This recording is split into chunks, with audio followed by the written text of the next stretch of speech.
All right, we are live. Hello, everyone. Good evening and a warm welcome to all at MESC Red Devils NCR. This is Delvin, and today I have Weber with me after a long absence. Hi, Weber. Welcome to the stream after a long. Hope you're doing well. And it's another day and another competition that we're playing this week. Three competitions in the space of 1 week, and the load keeps on continuing. It's something that we are getting used to, and more or less we are finding our feet in almost all the competitions. This is the second quarterfinal of this season that we are playing in, and it's a big one. It's Manchester United versus Fulham at Old Trafford, the FA Cup quarterfinals. Now, Man City have already made it, and smart money is on United to more or less see it through and make their and confirm their appearance at Wembley, and it will be the first time that United make the semi-finals of the FA Cup since 2020, where we unfortunately lost to Chelsea 3-1 in that semi-final. So hopefully we do make it to the semi-finals, and then we have a much better result to look for. So Weber, we already made one quarterfinal in this week, the Europa League quarterfinal, and now we are in another quarterfinal that we'll be playing in. So from one competition to another, it's a quick turnaround. What are your expectations from this game? How are you feeling? What are your thoughts? Because we all know that Fulham is a pretty tricky team to beat. They have been performing well above expectations this season. In fact, at the beginning of the season, it was expected that Fulham would be the favourites for the drop, but it has been anything but. Under Marco Silva, they have been an entirely different beast, and they've more or less cemented their place in the top half of the table. So it's not going to be an easy encounter by any stretch of the imagination. So, what are your thoughts and what are your expectations heading into this game? First of all, welcome everybody. Thank you for that warm welcome, Dylan. I think, look, it's going to be a massive, massive game, because for me, I think FA Cup is more important than Europa League. I would rather win an FA Cup than Europa League. I'll give you the reason for that. I think, look, Man City could do the treble, right? Man City has a good chance of winning the league. They're just 5 points behind Arsenal. And with the squad they have, you never know. They could turn up in the Champions League games and, maybe Pep could just, go for it, right? On their day, they could, even beat Bayern Munich, right? So quite literally, FA Cup is like our only hope of, from, sort of, not letting Man City win the treble. So I think FA Cup game is very, very important. You mentioned about Fulham, yes, a very, very tricky opposition. Fulham sort of reminds me of the Wolves of the past, that season, where Wolves used to get like seventh, eighth, they were there in the Europa League and all that. So yeah, it's going to be tricky, right? But I think the biggest advantage we have is, we have drawn at home. So, that is a big, big plus point. But again, we cannot take anything lightly, right? I don't think Fulham would have expectations for a top six or a top for a Europa League or a Conference League, because this season has been relentless, right? Tottenham, Newcastle, Liverpool, Chelsea, everyone is sort of Brighton, everyone is squashed up in that rat race. You can barely get top four, and when you have such, when you've got such squashed up table, quite literally when you've got such table, in the mid, in the eighth and the 10th position, it can get very, very tricky. I think the Fulham manager, he would love to play and go forward in the tournament. It would be a big boost for a club like Fulham, who quite literally fight relegation all the time. It depends on what sort of approach they come up with. It could be either what, if they have an eye for Europe next season, maybe a Conference League, maybe a seventh, they may go weak, but I think they would give it their all, because Fulham is a sort of a team, who've got adequate rest. They've got more rest than us. They're not in many competitions. They're not in Europe. They've just got Premier League and FA Cup to play. So, it's not relentless like ours. So I expect a tough game.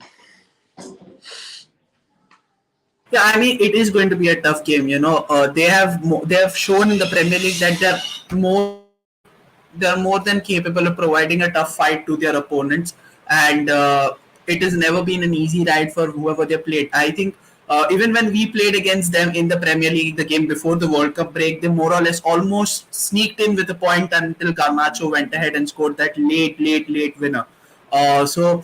Very tough opposition. Let's see how that goes. I think we have Parthish Bhai on the stream. Parthish Bhai, welcome. Can you hear me? Are we audible? You're on mute, Partosh bhai. You are on mute.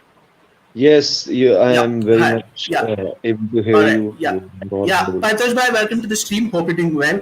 Uh, so So Partosh bhai, okay, so the lineup has come at a very good time as well. So it's De Gea in goal. It's Hmm. Van Bissaka, Maguire, Martinez, and Shaw. That's going to be our defensive line. It's a Hmm. Sabitzer and McTominay midfield, and it's Sancho, Bruno, Rashford, and Weghorst. So Partosh bhai, the lineup is out. Pretty Quite much set. what I expected, I think. Yeah. Uh, What do you make of this lineup? uh, I think we just need to make sure that we don't concede and have faith in the likes of Bruno, Sancho, and Rashford to get a goal because I think it's going to be a little difficult, especially with Savitzer and McTominay. I hope that Sabitzer plays a bigger role because I don't expect McTominay to just uh, uh, play like Roy Keane, like we expect him to. So I think that Sabitzer's role becomes important because he is going to be that transitional player that Casemiro has been throughout the season, and he is the one who is responsible for taking the ball from defense to attack. I think he is going to be the main element. So I think Savitzer's role becomes important. He has shown the signs of very much being able to fulfill that role. I hope that they are able to do it because these cup fixtures are tricky, especially with FA Cup. You don't have another chance if you lose by a goal. So yeah, I hope they are able to sneak past Fulham, but it's going to be difficult. I expect this to be a tough game because without Casemiro, we have struggled. We struggled without Eriksen for a long while. We were able to adjust with Sabitzer coming in, but I think it's going to be a little difficult, especially because we lack players who can switch play from defense to attack, and that has been the main problem with United over the years. We got it done through Casemiro this season, and whenever he has not played, that has been the main problem that we didn't really have a press resistance transitional player. And part of the reason why Eric Ten Hag wants Frankie De Jong is the same. So I hope Sabitzer is able to play that role today, and we are able to manage well. But I have my doubts with Fulham because these teams we have always had troublesome results against them, especially now because we are lacking some of our key players. Yeah, exactly. I mean, having key players not playing is a loss in itself, but then I think it is what it is, and we have to keep going on, irrespective of whatever is going on. So Weber, one very interesting subplot is the addition of Sancho. Now we all know the struggles that Sancho has gone through, and even after coming from the break, once again it seems like it's a very confusing or an enigmatic situation to say the least. There are shades of a player there in Sancho. We all know what he's capable of, but once again, it seems like due to some unforeseen or unknown reason, it's not coming out in full. So Eric Ten Hag has shuffled a bit around as far as his position is concerned. He's played him through the left. He's played him through the right as well. He's played him as a number 10 as well. And the results have been pretty mixed. It's not been not exactly still working out. And I think he's given another opportunity. So, do you think that this could be maybe if Sancho doesn't perform for some reason or another? Do you think that this is going to be the last time we see him in the starting lineup for the rest of the season now? You're on mute, Weber. Sorry about that. Yeah, look, Dylan, I think I've got a massive soft corner for Sancho. Because I really liked him as a player, as a young kid in Dortmund. Not many English players do, what he's done. Going out in a foreign league, challenging themselves for a game time. That spoke volumes about his mentality. And I was really, really chuffed when we got him. But I think, you know, I mean, to be in Sancho's shoes, I mean, you have to take that into consideration. When his debut season was probably our worst season ever since Alex Ferguson took over, you know. So you need to give it to it. So you need to, sort of take that into consideration. Oli bought Sancho at a relatively higher price, 75 million. So I think all these things, and you know how the English press is, right? With all the hype, with all the 007 bullshit and all that. So I think all this thing has got into his head a bit. He can feel the heat. He can feel it. He can feel it a lot. But I think with Eric Ten Hag, the difference is you can never write anybody off. I pretty much thought, it's the end. It's curtains for Wan Bissaka. He's never ever gonna play again for Manchester United. Not just Wan Bissaka, many players. But he did make a comeback. And look, Sancho quite literally is like a new signing now. He's gone to Netherlands to coach under Eric's coaches. He's made some changes in his game. It's not gonna be easy, right? You're just not gonna you're not literally gonna throw somebody in the deep and expect him to perform day in day out in the toughest league in the world for one of the biggest clubs in the world. It's not how it works. You need to give him some time. And I think, look, I don't think it's the end of Jadon Sancho because, as you said, we are having this relentless season. We're going to play, we are in all the cup competitions. If we go deep, if we reach the finals, or, if there are times where, we have got these postponed games, which would be shoved later on in, during May or end of April. So I do think we'll get to see more of Sancho. But I think we need to be a bit fair to him. We need to, like, sort of back him a bit. Because I think there is a very, very special player there. We football fans tend to have this very short span of memory. It's the FIFA generation, right? We want a signing to be instantly successful. But I think with football, you need to give it some time, right? I think I have not given up on Sancho. I think he has a future at United. Controversial, but I do think he has a future at United. Amongst the English players, I think as a youngster, he's been somebody whose mentality has always impressed me. Even when he was playing with Erling Haaland, it was not like he was under Haaland's shadow. He was giving in those performances in the Champions League. So he has got that pedigree, right? We just need to give him the correct environment, a proper coaching, some backing, and sort of keep his head away from negativity. Because with young players, especially when you're a young English player, the toxicity which comes, the likes of Paul Merson, Alan Shearer, Tim Sherwood, all these guys, who have their expectations over the years. I think you need to keep the youngsters away from that, right? I think Eric Ten Hag is just the man who can bring the best out of Sancho. So I definitely think he's going to have a massive, massive role. In fact, I can predict. In fact, it's my bold prediction. I think Sancho would be a very, very good player next season. After he's got that preseason break, and after Eric Ten Hag has worked with him for whatever month more is left. So yeah. Yeah, people always tend to forget that Sancho is only 22, and he still has a lot of football left ahead of him. So let's hope that that works out. So the Fulham lineup is also out, and Fulham's lineup is Leno in goal, Kenny Tete, Diop, Ream, and Robinson. They are pretty much their first choice defense. It's Pailinia and Reed in midfield, and then it's Pereira, Decordova, Reed, Mitrovic, and Willian. So it's more or less this the strongest Premier League side. This would be the side that they most commonly put out in the Premier League. So it looks like Fulham also taking this competition very seriously. What are your thoughts on the Fulham lineup, Weber? There are some players who can go ahead and give us problems. It's Andreas's homecoming to Old Trafford. It'll be the first time that he's going to face us at Old Trafford after leaving for Fulham in the summer. And then there's Daniel James on the bench. There's Mano Solomon on the bench, who's been having a good run of form for Fulham lately. And then there's Carlos Vinicius also. So more or less, it's a potentially banana skin team for us. They do have the quality to hurt us. So what are your thoughts on the Fulham 11?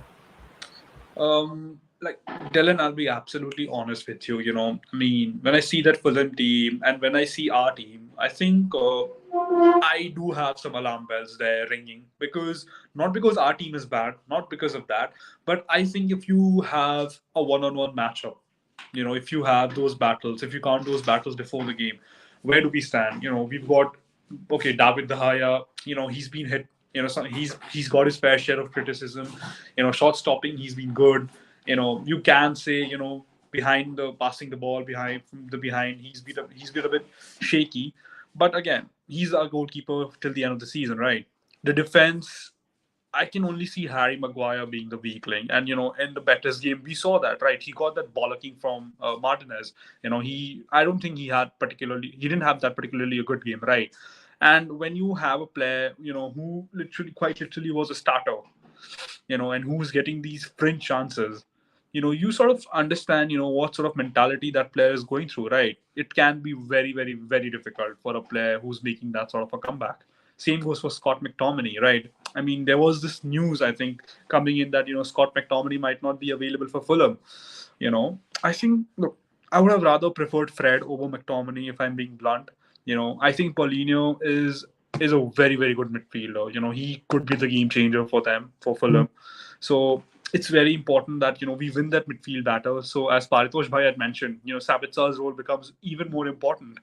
In that team, I could literally in our team, I could figure out four weak links: Maguire, Scott McTominay. Not because they are bad players or something. It's because they haven't had enough game time and they are not particularly high on confidence. Same goes for Sancho.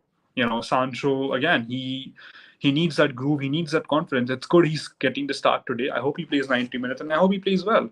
I think the fourth weak link, controversial opinion, but I still think Wout Weghorst up front is a bit of a weakling for United. He's done what he should. He's given his all. Tracking back and pressing high, but he's just not a United quality striker. So I think these are the four weak links which sort of make me go a bit, oh, it could be tough. But I predict a very sketchy 1-0 or 2-0. 2-0 at the most because it's at a home ground. Yeah, I mean, it's pretty tricky. I mean, considering that Maguire's playing with Lisandro Martinez, which is a pretty, and you were right about the bollocking that he received. He's very slow on the turn, and that was pretty evident in the Betis game also. While they did not have a lot of pace, he still did struggle against them mightily. That too, I might add. So the Varane's not on the bench and has not started. So the reason for that is injury, but he's expected to be fit up till after the international break. So that's 3 weeks of rest for Varane. I think in hindsight that is a good thing, uh, because of the reason that he's decided to retire from the international setup. So which means that he won't be considered for selection anymore. So it's good for us. Now, Webber, the FA Cup game will end the second stage of this season for us. And after this, it's going to be the final. It's going to be the home. It's going to be the home stretch of the season. It's going to be what 11 or 12 games left in the Premier League. Just two matches left as far as the FA Cup is concerned, and then the Europa League will be only what four games away from the final. So it is going to be the home stretch. How crucial it is for us to make sure that we end this second stretch of our chaotic season with a win. I mean, not only from the point of view of qualifying for the semi-finals of the FA Cup, but how exactly this is going to put us in good stead as far as the next leg is concerned. Because the next leg has a couple of very, very crucial and important games, which could, again, I say this, it could go ahead and very well define our season also. Look, I think for United, post Sir Alex era, we've always seen United tires wearing off in the end of the season. It's particularly end of March, mid March, April, May time. Where we are prone with those injuries. We literally have to play. We had to play the likes of Fellaini and all these guys in the midfield, Januzaj and all that. And we've seen, it has deterred our hopes. I've seen seasons ending on a pretty toxic note. I mean, I remember that 4-0 Everton under Ole Gunnar Solskjaer. I remember last year that drubbing we got in Brighton. So it's very, very important, that you finish well, because all this feel good factor which you've created, and all this amazing environment we have created. I mean, I don't think we're going to drift away from top four, but I mean, just imagine if we manage to scrape fourth on the last day, we do not win any other, any more trophies. I mean, yeah, technically we had a good season, but is it really a good season? Because Eric Ten Hag is a manager who likes to live in the present, right? He likes to think about the game, about the next game ahead. He does not think very far ahead. So I think he would go with that approach. But I think he would have that in mind. You know what? I need to finish the season well, so I could go back into the summer transfer window, potentially with new owners who want to back me. Potentially with a new rearing squad with higher standards and higher aims. It's very important. How you end the season is very, very important for your next season. You do not want players sort of drifting away in the last season, quite literally, just hoping and waiting when does the season end and they can fly off to San Pretoria for their 2-week holiday. That's not the thing. And if I'm Eric Ten Hag, I think top four is a must for me. But I think winning an FA Cup or maybe a Europa League could also be a very, very, very good cup, because when you win that, you get to play the Community Shield game, or the Super Cup game. Well, obviously, I used to tell my friends around that these are charity trophies. These are one of charity preseason friendly trophies, but it's still a relevant trophy, right? Winning it. Imagine if we come third this season, with a really, really good points tally. We win the Europa League and we win the FA Cup. And next season, when we start the season, we start it with potentially a Community Shield game, and we go on and win that. And you have that buzz in the very first game of the season, where you've won something relevant, you've got that winner's medal. And then you potentially go to the UEFA Super Cup game, and you sort of win that, and you can get yourself into that groove, that mentality, which can give you that kickstart. It can give you it can give you that boost, right? So ending the season would be very, very, very important. I'm just scared because the referees have been so ridiculously targeting the likes of Casemiro and all. I don't know what they have against him.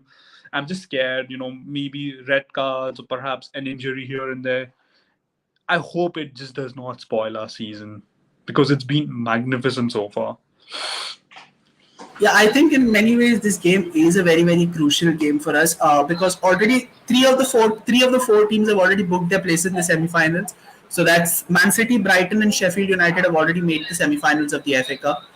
And now it's only this game that remains to make sure that the semi-final lineup is completed. Now let us have a look at. You spoke about Weghorst. Now against a defense that has the likes of Tim Ream and Issa Diop, not exactly the fastest, both the defenders, not exactly the quickest, but both have very intelligent abilities to read the game and make sure that they compensate for their lack of pace with their ability to read the game more. Against a runner like Weghorst, who we've seen now, while he's not able to score those goals, he runs himself to the ground, he puts in a massive shift, and he's more or less there on the heels of defenses every time.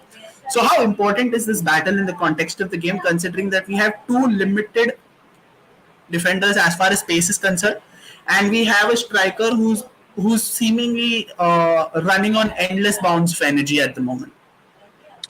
Look, I think I'm sure Eric Ten Hag has got a plan figured out, right? He knows Vegas is not the quickest one. He knows the Fulham defenders are pretty intelligent. Fulham's defensive record this season has been quite good compared to because considering the fact that they have been constantly in a relegation battle. So for a team who's been in a relegation battle, their defense has been pretty good. And look, Fulham are not stupid, right? They're coming to Old Trafford with 75,000 people behind their backs. They would sit deep. They would try and be cautious in the beginning, right? But I think if Weghorst does what he's been doing, limited option, I think it can create and open up spaces for Bruno or the wingers. They can bomb forward, right? I think Rashford, the likes of Rashford, has massively benefited from this, right? Weghorst creating that shift in, drifting some of the players to his side, and then Rashford going in and scoring the worldies, right? So I think it's very important that Weghorst has a good game. Not just for United's sake, but for his sake, right? I mean, look, he's living the dream, right? He's playing for the biggest club in the world. He's happy. He's playing in front of 75,000 people in a cup game, right? And look, he just won a Carabao Cup previously, which was his first trophy, right?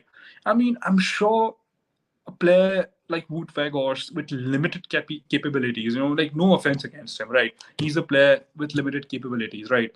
For him to win a Carabao Cup, an FA Cup, or probably an Europa League, imagine what that would mean to him. It would be absolutely fantastic for his CV, right? No matter what, nobody can take away from the fact that he was part of those winning teams. Especially when we've had such, a calamity season, regarding cups and trophies.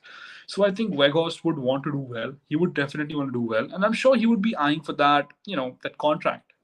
I'm sure Vegas would, feel like, what, we've done so well this season with the limited resources, with such knackered season.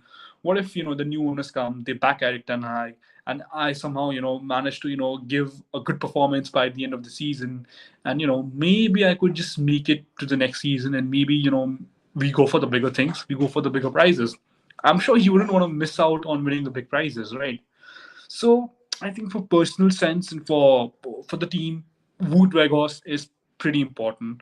And I can see today, I mean, I can see Wout Weghorst making those runs, and Bruno Fernandes giving those passes, giving those passes to the likes of Sancho, or maybe Bruno Fernandes taking a shot or something like that. I can see that happening. I can literally picturize that at the Stratford, and we're scoring the winning goal with a Bruno winner.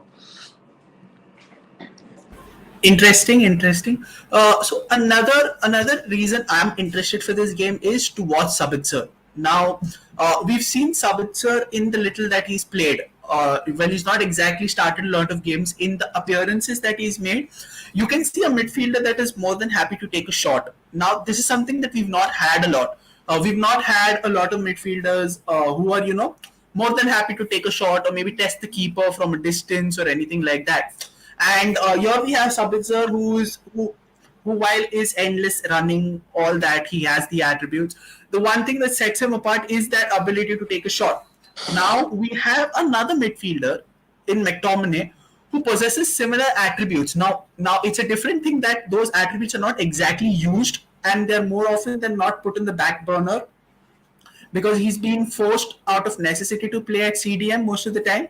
But he's also a player of similar profile who does his best work the more closer he is to the opponent's goal.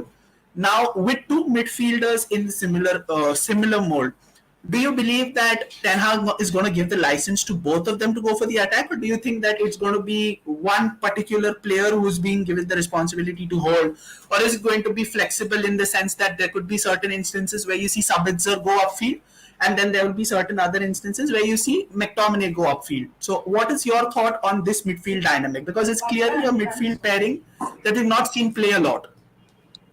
Look, I think it's interesting, right? We've got a midfield, which necessarily isn't our best. I mean, Sabitzer is a quality player. McTominay has been here for quite some time. But I don't think Eric Ten Hag would give both of them the license to go forward. We need to put some respect on Fulham's name, right? They have had a very good season compared to their standards. And let's not forget, they've got a player in Paulinho in the midfield, right? I mean, he's not a bad player. He's had a very, very good season. He does good for Portugal whenever he comes on. So I think because of the presence of Paulinho, Eric Ten Hag would be wary of the fact that, we've got a midfielder there who could, sort of puncture that hole into our midfield. So we need to have that physicality. So I do think McTominay could be holding the position, because he's got that physical attribute, right? He's tall, he's hard on the ball. So I do think I can see McTominay doing the dirty job today, the hard jobs, basically. But again, look, Eric Ten Hag is a manager who's not stubborn. We need to understand that, maybe he's planned that for the whole week, or, for whatever time he's got to plan for this game. Maybe he's planned that. But if he sees things not going his way, if he sees McTominay getting dominated on the ball, if he sees McTominay not doing well, or Sabitzer not doing well going forward, he would change that. As fans, till now, we've known that for a fact. He's not like a Mourinho or an Oli, right? Who's just going to keep and stick to his favorites and, literally not change or make important decisions in the game. So I think there's going to be flexibility, like you mentioned. It would be an intertwined battle. Maybe when they get into the groove of the game, I think they would try and go forward. They would try to exploit that Fulham midfield. Look, it's very important for them to have a very, very good game, because you've not got your first teamers. You've not got Rashford. Is Anthony playing? Anthony's on the bench.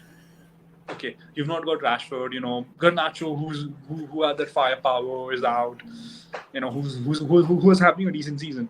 So I think the likes of Sabitzer and McTominay, personally for them also, this is going to be a very good game, right? Because I'm sure both of them would want to cement a place in the starting 11. Let's think it that way, right? As a player, Sabitzer came here on a loan deal, right? I'm sure he would want to, cement his place, do well, so that, if not here, perhaps he could cement his place in Bayern Munich, which I feel is very, very hard. But I'm sure both of them would be looking at this in the same way, right? McTominay must be thinking, you know what, Casemiro is out. If I give a 7 or an 8 performance, maybe I've got a chance. Maybe from here on, with the international break coming in, I could kickstart my season. So there's a lot in line for these players. And remember, these players, they need to play for themselves now more than ever. The likes of Maguire, Sancho, McTominay, and all these guys, Sabitzer, They need to play for themselves, because here we have a ruthless manager, who is not going to shy away from the fact that, if you're not doing well, he's going to banish you. Bruno Fernandes had mentioned that. You talk about Ronaldo, you talk about Sancho, you talk about Rashford, in that instance when he was late. Here is a manager who does not take your shit. It's not that you're friends with him in the WhatsApp group and he's got your back covered up. So individually, these players need to look after their performances for their individual career's sake. Yeah, I think you put it very right, saying, and especially as far as Sabitzer is concerned, I still believe that he's looking for a permanent contract here. I think it's more likelier than that Sabitzer gets a contract over Weghorst. If you ask me, I'll be very honest. I don't see Weghorst staying beyond this season. Not even in capacity as a third choice striker, because I think it's all but certain that we might go ahead and buy two quality strikers, or maybe one, or it all depends on the prospective ownership. But irrespective of whether the ownership changes or not, I don't see Weghorst staying past the summer. It's that simple. I mean, he's been doing a great job for us, but then at the end of the day, a striker is always judged as far as scoring goals is concerned, and Weghorst sadly hasn't been able to do that. He hasn't been able to control that narrative of him not able to score goals. This is a very interesting question I'm going to ask you. It's not exactly that I've asked before, but this is the Maguire bingo. Now, this is the Maguire bingo, as in at what minute will you see Maguire be Maguire? Like, do you think it's going to be as early as the first 10 minutes, or do you believe that he's going to have a solid performance? Because over the course of the season, I'm mostly held with the opinion that Maguire is our player. I'm going to support him. I'm still going to support him as and when up until he wears the United shirt. My question to you is, do you think that Maguire is going to have a composed performance today? Because he was horribly exposed in the Betis game. And Maguire just cannot be that last man, especially against an attack which is as pacey as the Fulham one. And with Mitrovic being a physical specimen on his own, there is absolutely no chance in God's green earth that we can see Maguire be that last defender. It's going to be a nightmare, and it could be a very ugly evening for us if that happens. So, do you believe still somewhere in your heart of hearts that Maguire is capable of putting in a good consistent run of games whenever he's called upon to do the job? Tricky question, Dylan. I think, look, in the previous game, we saw Wan-Bissaka literally holding hands with Maguire, tracking back and, doing his stuff, right? So it's very important. I think Maguire's performance would depend a lot on Wan-Bissaka's role, as to how close he is towards him, right? It's very important that Wan-Bissaka provides that support to him, because, look, Martinez is going to go forward. He's going to go for the kill, right? Luke Shaw, he's been very good going forward this season. So even he's going to go forward. You cannot leave Maguire alone. I mean, the fact of the matter is he's not good on his own. He's not a Vidic or, a Rio Ferdinand, who can do the things on his own. And look, I kind of feel sad for Maguire because the likes of Martinez and all these people, they've had those harsh comments, those harsh negative impacts, right? When they come to this league, they've got the likes of Jamie Carragher and all, going up against them, right? I think if, the same pundits, if they spoke out the truth, if, they put aside their English bias and they actually saw the game and, if they actually analyze the game in a correct way. Look, it's not, I mean, look, I'm not a big fan of criticizing our own players, right? But sometimes it's good for you and for your own game to, hear, what you've been doing wrong in your own games, right? You can always learn. The learning element is always there, But I somehow feel with players like Maguire, Grealish, and all these guys, I somehow feel they're in this cocoon, right? Where they're sort of protected in this overlaid sort of a thing, I mean, every press conference you see a question or two about Maguire. Why is he not starting, or what's happening with Maguire? I mean, no offense. Lindelof has been better than him this season. So, I mean, it's just how things are, right? I mean, today again, I saw Gareth Southgate talking about Maguire. Oh, it's unfortunate that, he's not here. It's unfortunate. You cannot do anything about it. The quality is there. There are just two, World Cup winning centre backs. And, I think the frustrating part is when you have the likes of Tomori tearing it up in Serie A, And when you have somebody like a Maguire who's hardly kicked a ball this season, getting selected over Tomori and all this thing, that creates a frustration, not just on United fans. United fans are very intelligent in analyzing the game. A lot of United fans who are from England want their national team to do well, and they know where things are getting wrong. So there is that frustration building up against the player.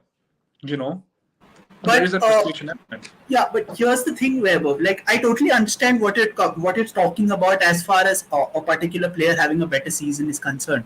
But then, when you see Maguire's performances in an English jersey, it's leagues different from what he plays in a United shirt. He's barely put a foot wrong in the England setup. I think the only game where he did have a mistake was in that Nations League game against Germany. That's the only game where I see him have a mistake in the international setup. Now I'm totally with you on the point that the likes of Tomori or the other defenders should be in there for getting a chance. But then again, if Maguire is playing well on an international scale, it once again comes to the point of why fix when it's not broken. So Maguire in an international setup is an entirely different prospect. I always have had the opinion that Maguire is a better tournament player than a league player. There are some players who are just made for tournament football who feel well at home in that particular surrounding. And Maguire is definitely one of those players because of the sheer fact that because of every game having a much added level of significance, you always have to be on top of your game. Now, I'm not saying that shouldn't be the case in a 38 game league, but then some players' consciences are wired up in such a way that they just believe that for them a particular area or particular level of football is just what it is. And at this point in time, with Maguire being 29, also I genuinely believe that he's been great in tournament footballs. You take each of the international tournaments that he's taken part in. Take the 2018 World Cup, for example. He was one of England's best defenders. The 2020 21 Euros, you could see how amazing he was. That season, as a United player also, he was almost at the top of his game. So much that I think many of the United fans had almost put their hands down saying that, yeah, we've lost the Europa League final just because Maguire got injured before that. And then even in this World Cup also, you could see. So it's just the fact that Maguire is not exactly a league defender, but he's more of a tournament defender. And that is why Southgate has been so vocal in his support for him, because he hasn't done much wrong in an England setup. It comes entirely different when it comes to United, because you see a lot of like Neville, Cara, Souness, all these guys not exactly coming after Maguire's throats. Now this could be the fact because he's English, because of whatever it is, but then it once again comes that you spoke about having constructive criticism. That should be there in every player. Now we've seen the likes of the non-English players getting slandered or slaughtered day in day out because of the fact that they're new to the league, they're not able to adapt and so on and so forth. They get it, fair enough, but same energy for the English players as well is all I ask. Now But coming to don't the you think? Maguire, yeah, go, yeah. But don't you think Maguire's good performances comes down to the pragmatic approach with Gareth Southgate? I mean, no offense. Even Ole Gunnar Solskjaer was doing counter attacks on the break, right? He was also playing a very pragmatic style of football. Gareth Southgate and Tony Pulis, I mean, they are pretty much the same. Pragmatic, back five, with two defenders in the front, ahead, right? I can see Maguire doing well in a defensive side, but I think it's not about the league or it's not about tournament play. I think it's just about the style of play. I just don't think Maguire fits in Eric Ten Hag's style of play. He could be a very Yeah. good CI defender, but I don't get see you. him I doing agree well in with you on defense. that. I agree with you on that from a club perspective. But if you take the international perspective, you're right with Gareth Southgate being a pragmatic manager. There's no two bones about it.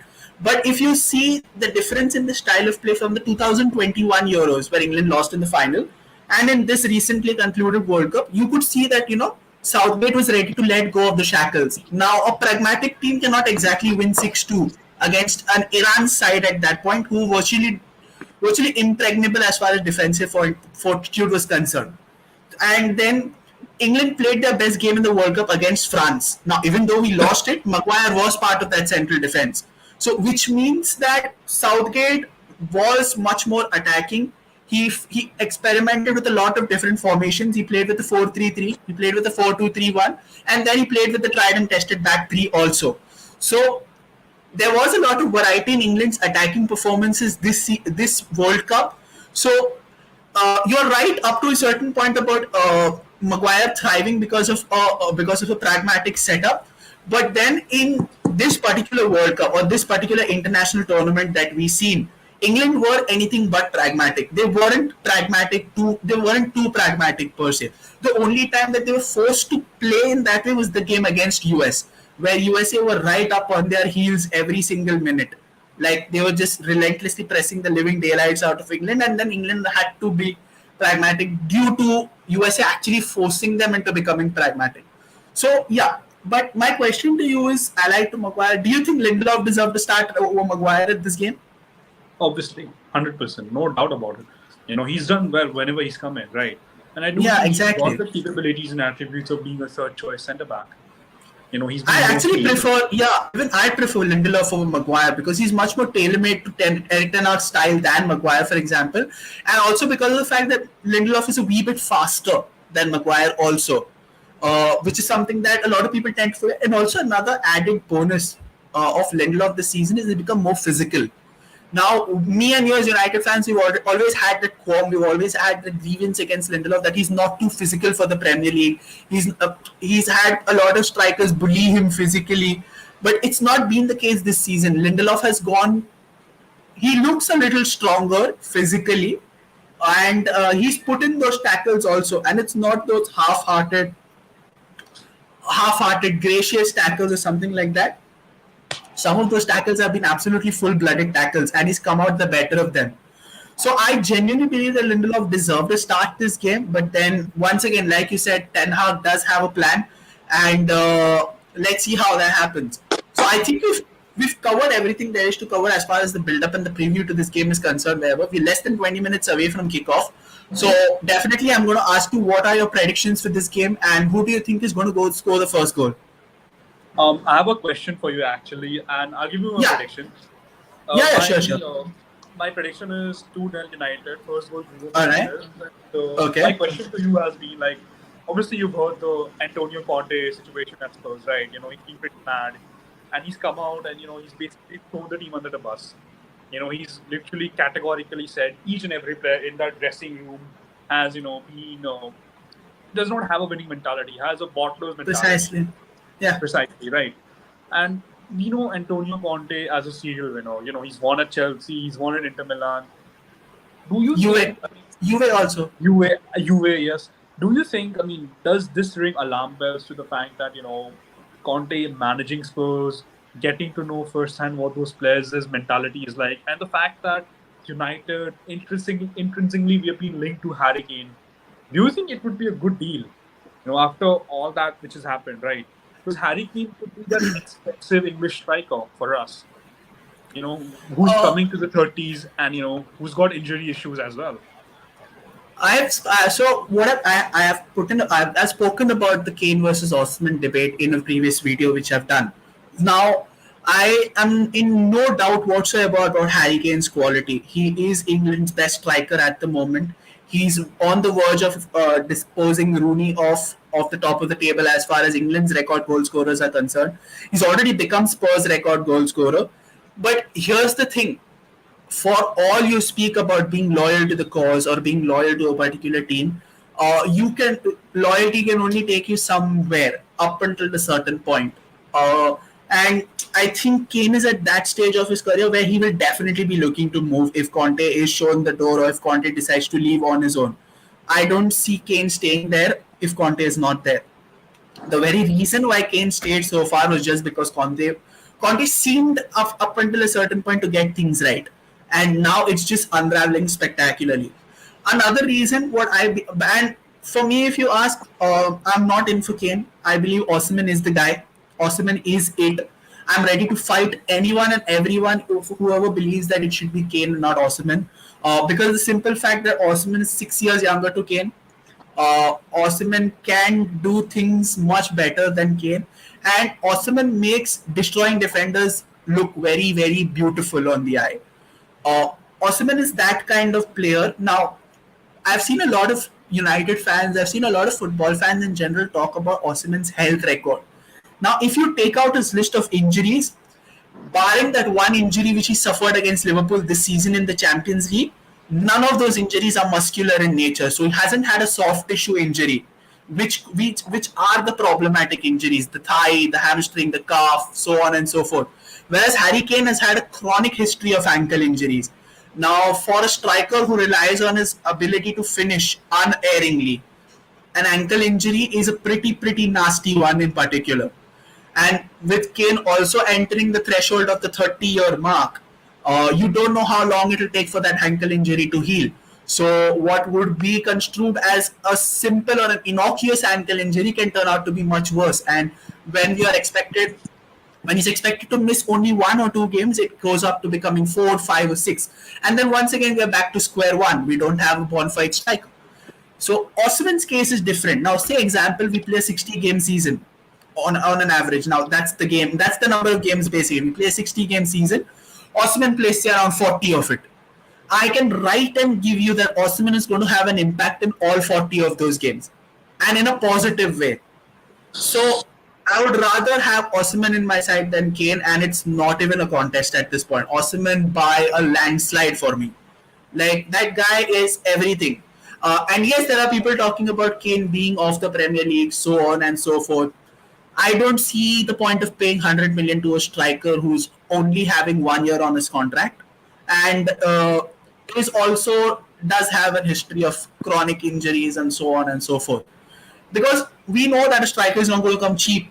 The entire Europe knows United's desperate need for a striker, and they're definitely going to charge more.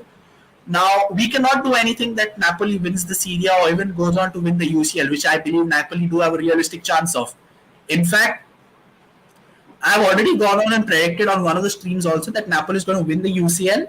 It's going to be Bayern Napoli in the final and Napoli win. That's what I believe. So we have to, if we are paying a premium, you might as well pay that 30-40 million more and get Osimhen rather than get Kane for 100 million.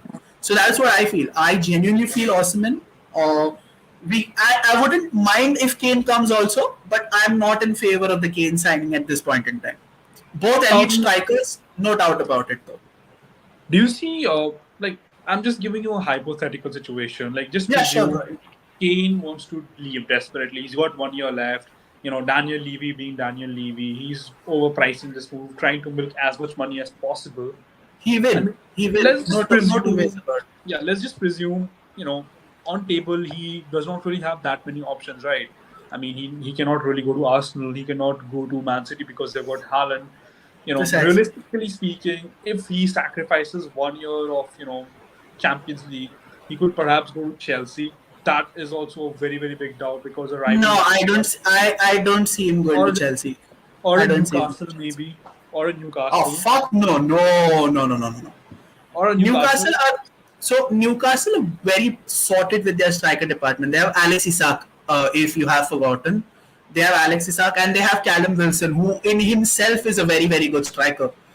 Now, whether or not Newcastle want in for the move remains to be seen. But as of now, as I've seen and as I've read about Newcastle, striker is not exactly their pressing concern at this moment.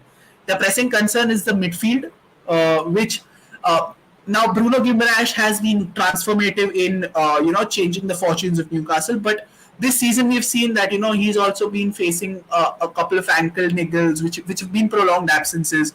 Joe Linton cannot be relied on his health. So they need a midfielder and they do need a left back. So these two, as of now, are the pressing concerns for Newcastle in the upcoming transfer window. Not so much a striker. The most likely place that Kane goes from here is Bayern Munich, because Bayern have been long-term admirers of Kane.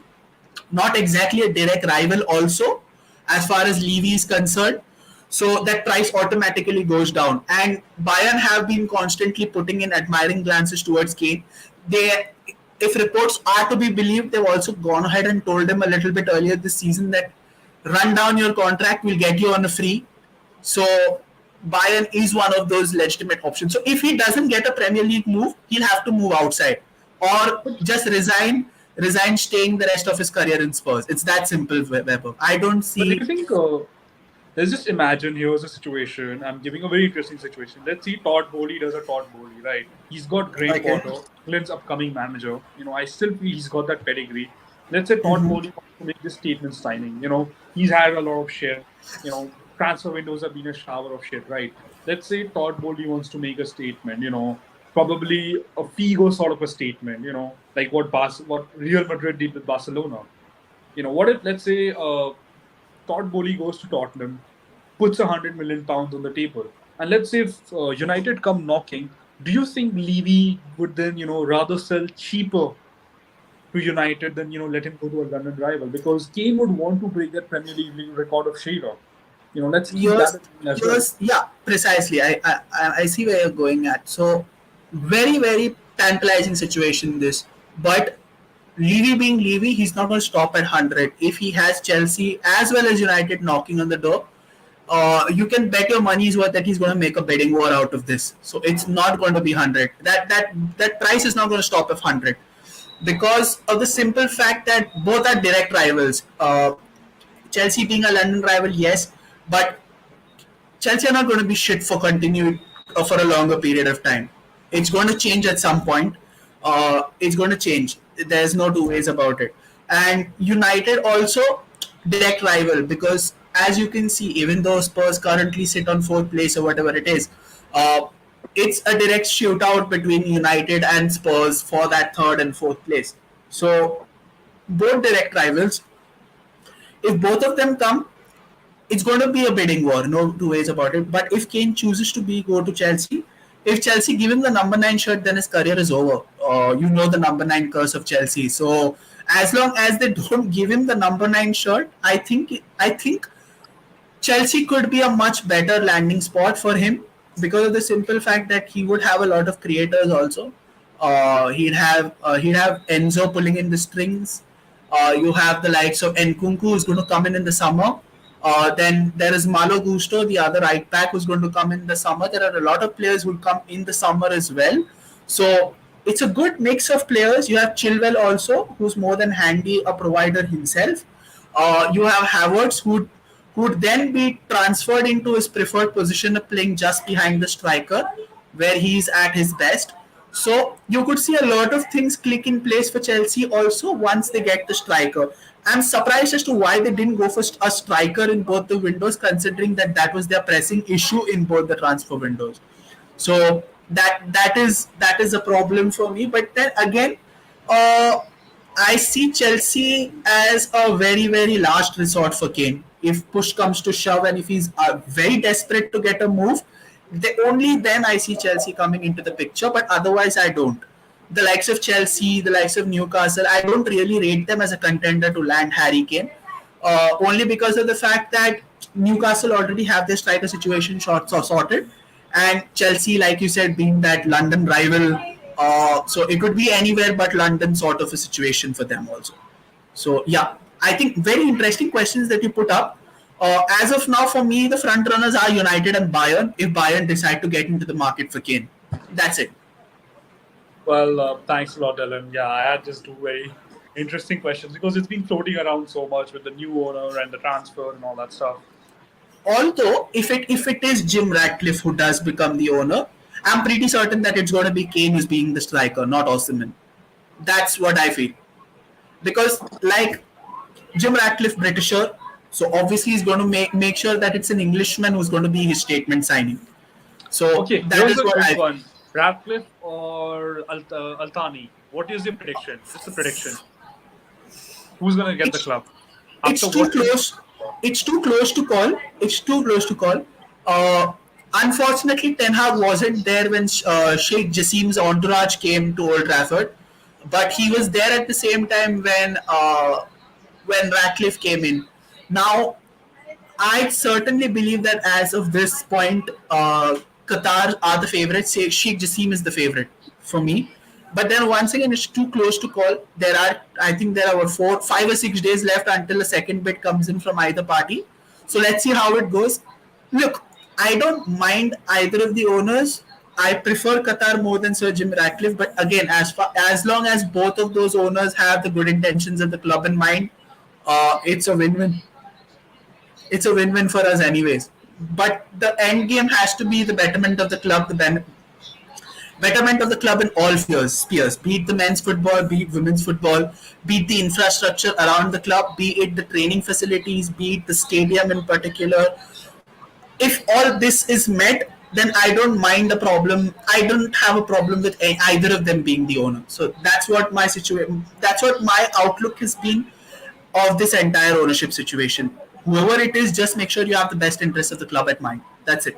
Wow. That's it for us. Brilliant, Yeah. brilliant. Yeah. So very interesting discussion there, bro. We're just 10 minutes away from kickoff, so I think it's about time that we wrap the stream. It's been great talking to you. I think the way we spoke, I think our absence wasn't felt at all. So it's great to have you back. Hope to see you in a lot more streams in the near future also. And For thank you sure, man. and thank you to all of them for being part of the stream in the chat as well as watching us. It gives us great joy. It gives us great motivation to come up with content for you. With that being said, our aim for this month is to make sure that we reach 2,000 subscribers and very close to it, guys. So please smash that like button, click the subscribe button, and please click on the bell icon so that you're notified for any and every video that we put out. We're active on our social media space on Instagram and on Twitter, so please go ahead and drop us a follow there too. Apart from that, I say this in every stream, every day is match day on our official WhatsApp group. It's an ever-growing family with room for more, so please go ahead and join us there as well. With that being said, this is me along with Weber bidding you all a goodbye. Do take care of yourselves, stay healthy, stay safe. Hopefully it's a win and we find ourselves in the semi-finals of the FA Cup. Till then, it's goodbye and I'll see you on the other side. Till then, GGM you guys. Take care. GMU.